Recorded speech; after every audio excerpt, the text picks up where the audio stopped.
Stay with me to the end, and tell me in the comments which city you're watching from. I'm Arthur Hale, 64, British by birth, a stranger who found a home across an ocean. 3 months ago, I buried my wife, Eleanor. I thought grief had taught me every ache a heart can carry. I was wrong. The attorney's office called at 9 a.m. sharp.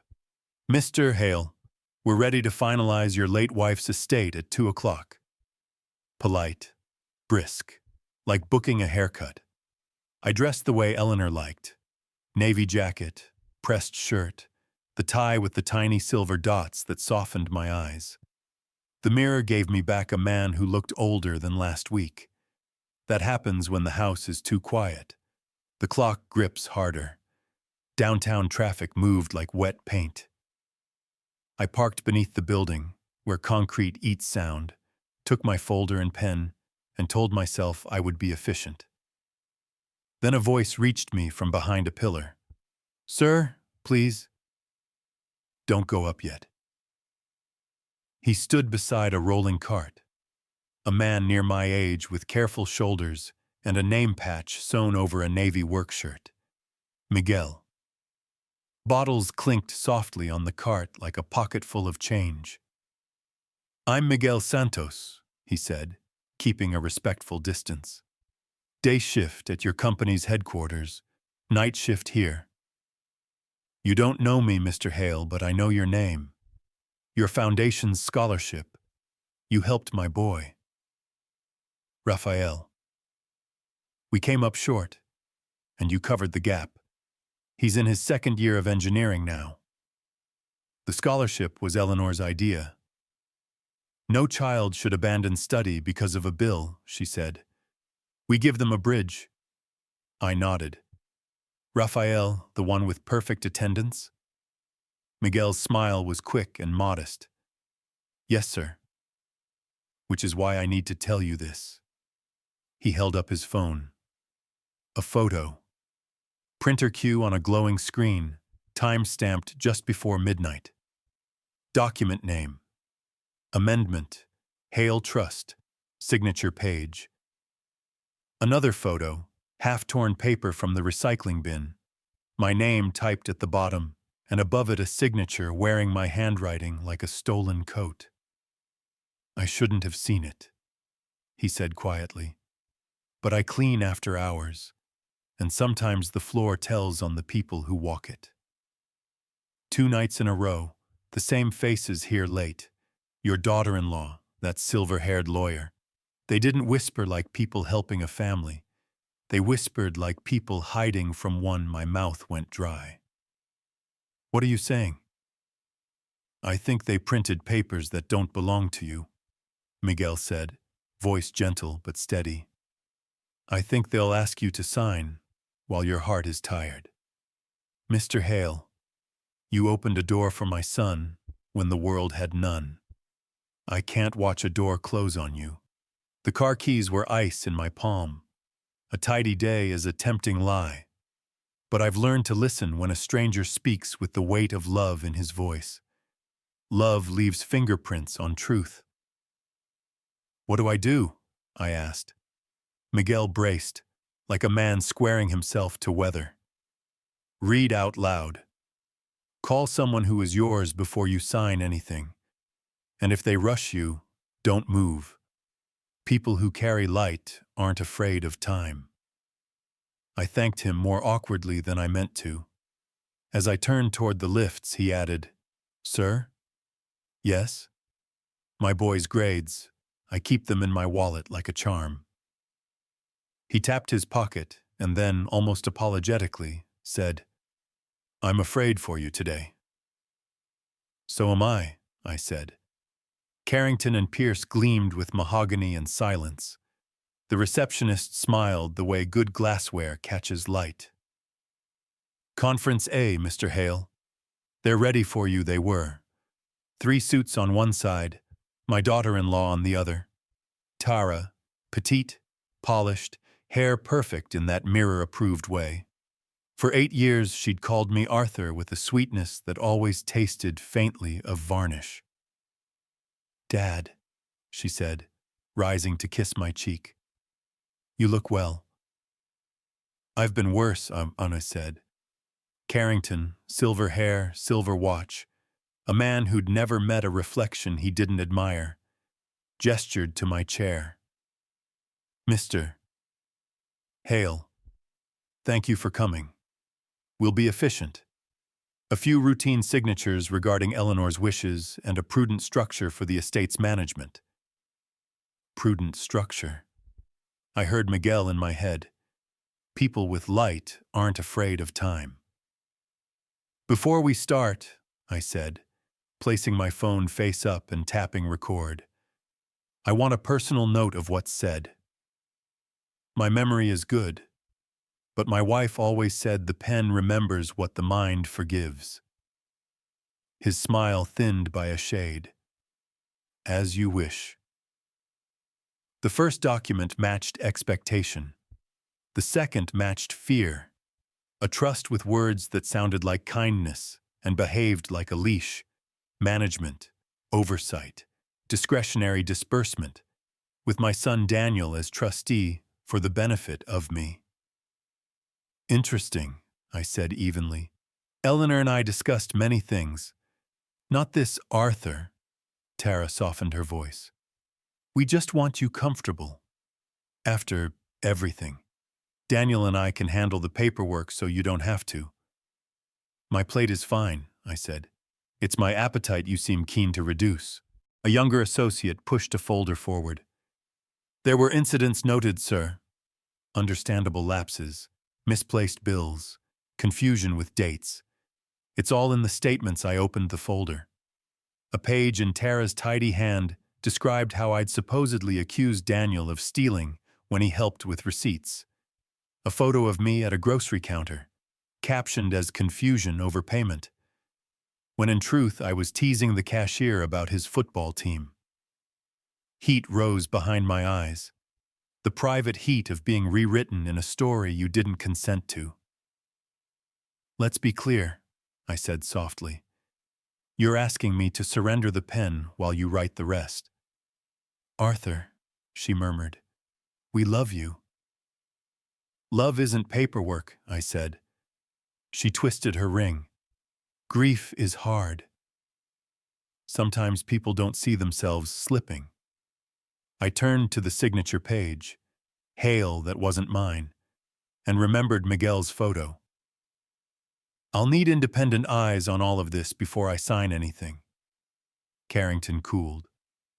There's no need to complicate.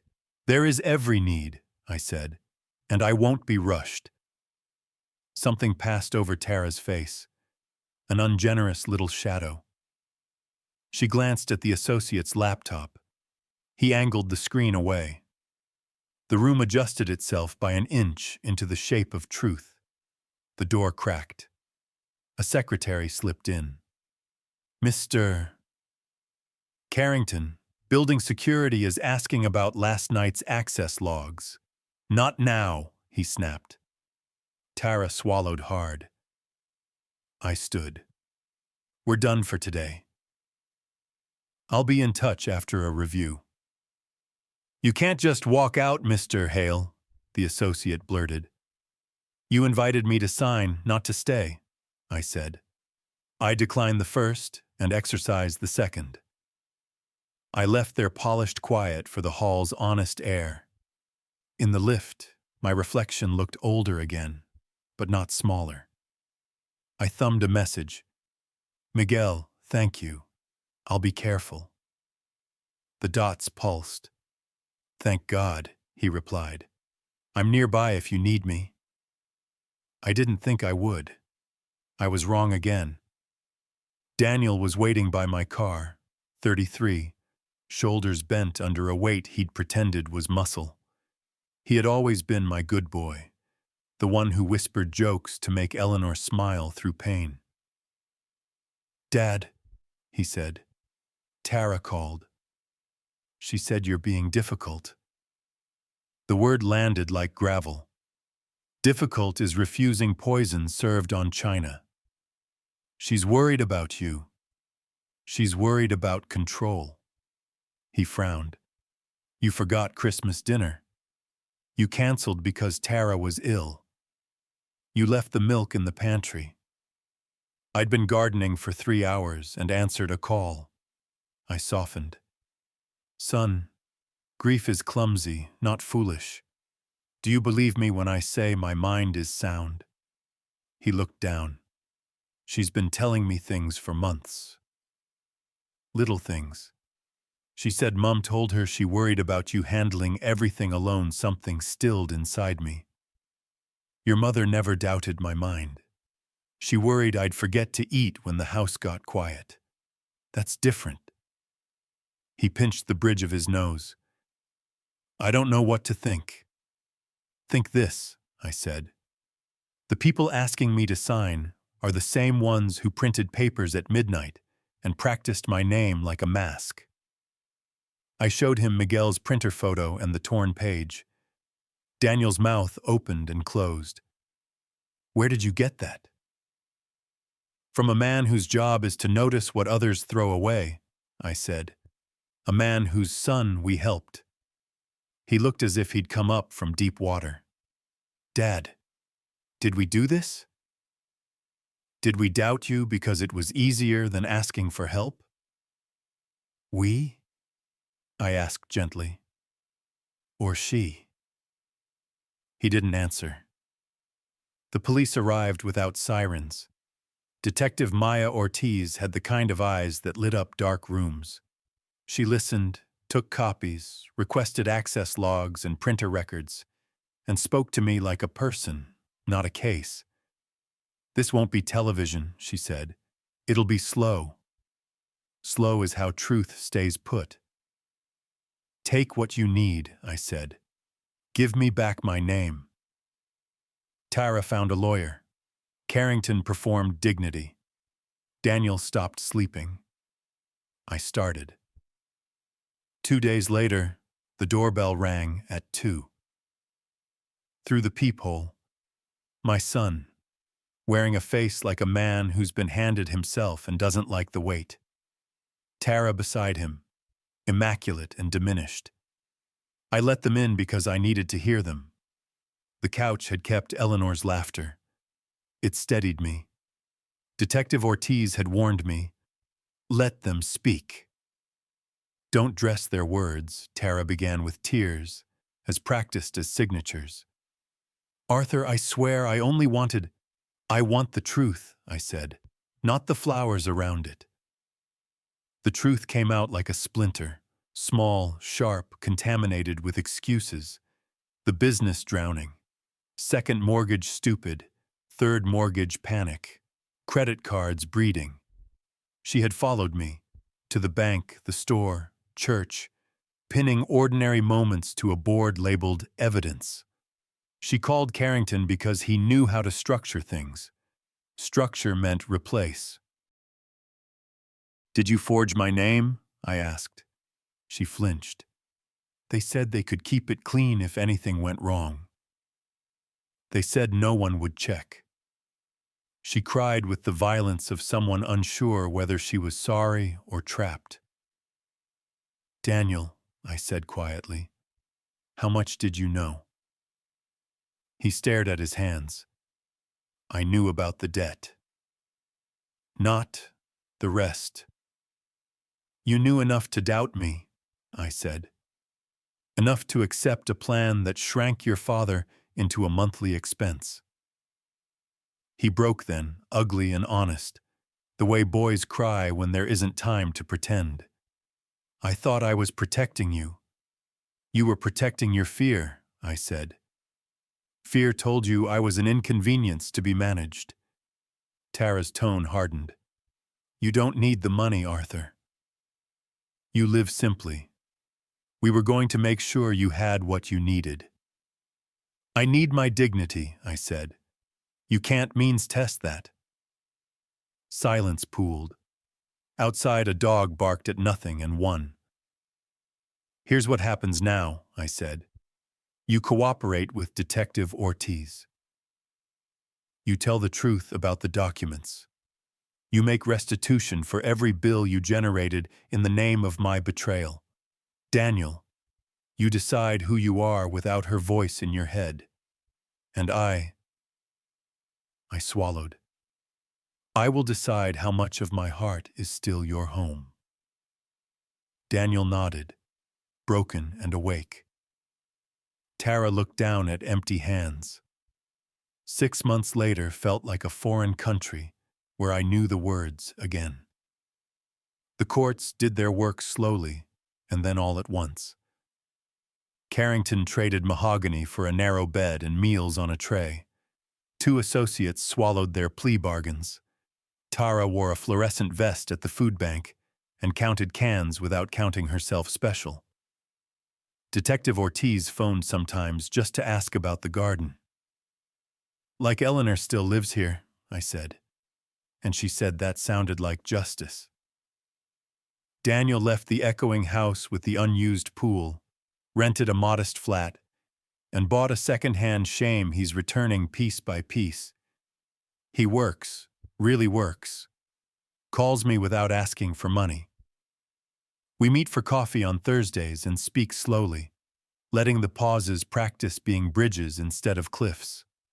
Trust isn't a door you kick back open. It's a hinge you oil every day until it swings without complaint. Miguel kept cleaning the floors the world walks on. Saturdays he came by to help tame the roses Eleanor planted and never apologized for. We didn't talk about heroism. We talked about soil, about Rafael's calculus class, about how lemon trees are stubborn but reward persistence. One crisp October evening, the kind that smells like pencils and new notebooks, I asked Miguel and Rafael to come after dinner. They arrived with store-bought pastries and the kind of politeness you want to fold away in tissue. I've made changes, I told them. Not because I'm generous, because I've been corrected. Eleanor always said money is a language. Use it to say the right thing. Miguel frowned, worried. Mr. Hale, you owe us nothing. I said. But not you. I owe the story. The story where a man who sweeps the corners of other people's lives steps forward at the 1-hour silence would have been easiest. The story where a boy studies by the light of a scholarship my wife made because she believed in bridges. I laid out a letter my attorney drafted in words the heart understands. No Latin, no labyrinth, just this. I amended my will. A portion of the estate will continue the scholarship as the Eleanor Hale Fund, with named support for Rafael Santos through graduation and seed money for his first year chasing whatever dream asks him to be brave. A small, paid-off house on a quiet street, with a young lemon tree already planted, will be held in trust for Miguel Santos, passing to Rafael when he wants the burden of maintenance. Not charity. Thanks that buys sturdy shoes. Miguel stared at the table like the wood had spoken his name. Sir, I can't. You already did, I said. You stayed human when others didn't. You kept a promise I didn't know I needed. Let me keep one I've wanted to make since Eleanor wrote the first check. Rafael's eyes shone the unguarded way only very young children and very honest men manage. I'll make you proud, he whispered. You already have, I said. We ate pastries and laughed the way families do when they borrow each other's hope. After they left, I walked the garden, touched the maple Daniel and I planted when he was 10, and felt something I hadn't in a year. Not happiness exactly, peace-wearing work boots. I'd like to tell you I forgave Tara. Forgiveness is a room I visit, but I don't live there. I set down the anger because it was heavy. I don't pick it up because it doesn't match the furniture anymore. That's enough. I'd like to tell you Daniel and I went back to the day before the first lie, but time only runs one way. We aren't who we were. Some mornings I miss the old him. Most afternoons I'm grateful for the new one. On Thursdays after coffee, he comes home with me and we fix something small. The pantry hinge, the dining chair, the picture frame that insists on hanging crooked. We fix what our hands can reach. The rest takes longer. I still talk to Eleanor when the house is quiet enough to hear my heart without interference. I tell her about the scholarship's new name, about the lemon tree, about a boy called Rafael who solved an equation I don't have patience to learn.